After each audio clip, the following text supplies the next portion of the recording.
21শে জুলাই তৃণমূল কংগ্রেসের শহীদ দিবস। অনেক মানুষ বামফ্রন্টের আমলে খুন হয়েছিল, সেখান থেকে গুলিবিদ্ধ হয়েছিলেন একজন মানুষ। সে মানুষের নাম সুশান্ত ঘোষ। সেদিনের কথা যদি একটু বলেন। এখন তো নতুন করে বলার কিছু নেই, আর ওটা বলে বোঝানোও যাবে না।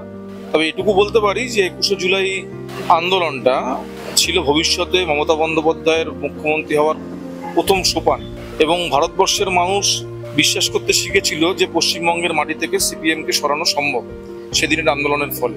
এবং পরবর্তীকালে কংগ্রেসের থেকে যখন সেটা সম্ভব হলো না, মমতা বন্দ্যোপাধ্যায় নতুন দল তৈরি, তারপরে দল ক্ষমতায় আসা এবং আজও সেই ট্র্যাডিশন সমানতালে বজায় রাখা, সমস্ত কিছুরই উৎপত্তিস্থল হচ্ছে 93 সালের 21শে জুলাই।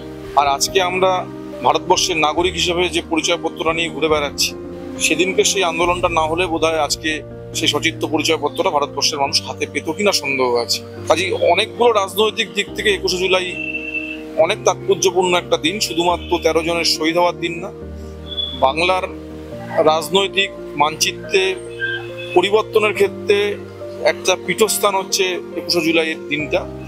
এবং বাংলার মানুষকে বিশ্বাস করতে শেখানো যে অপদার্থ জগদ্দল পাথরটা বাংলার বুকের উপর চেপে বসে রয়েছে, যেটা আমরা সকলেই আশা ছেড়ে দিয়েছিলাম যে তারা হয়তো আর যাবে না বাংলা থেকে। সেদিনের সেই আন্দোলনের ফলে কিন্তু বাংলার মানুষ আবার নতুন করে ভাবতে শিখেছিল যে সিপিএমকে সরানো সম্ভব। এবং আমি গর্বিত যে সেদিনকে মমতা বন্দ্যোপাধ্যায়ের নেতৃত্বে যে আন্দোলন কলকাতার রাজপথে সংগঠিত হয়েছিল, আমি তার একজন সেনানী ছিলাম। আজকে সুশান্ত ঘোষ কোন জায়গায় রয়েছে? আছি, দল যেখানে রেখেছে আছি। দল আমাকে বড় চেয়ারম্যান করেছে, রাজ্যের সাংগঠনিক সম্পাদক করেছে, কলকাতা পুরসভার এমআইসি ছিলাম, 15 বছর ধরে কাউন্সিলরের কাজ করছি। যা দল দিয়েছে তাতে আমি খুশি। ভারতবর্ষের রাজনীতিতে বা বিশ্বের রাজনীতিতে সমস্ত রাজনৈতিক দল ক্ষমতায় এসছে গরিব মানুষদের কাঁধে পা দিয়ে, বা একটা গণতান্ত্রিক আন্দোলন, একটা আন্দোলনের মধ্যে দিয়ে।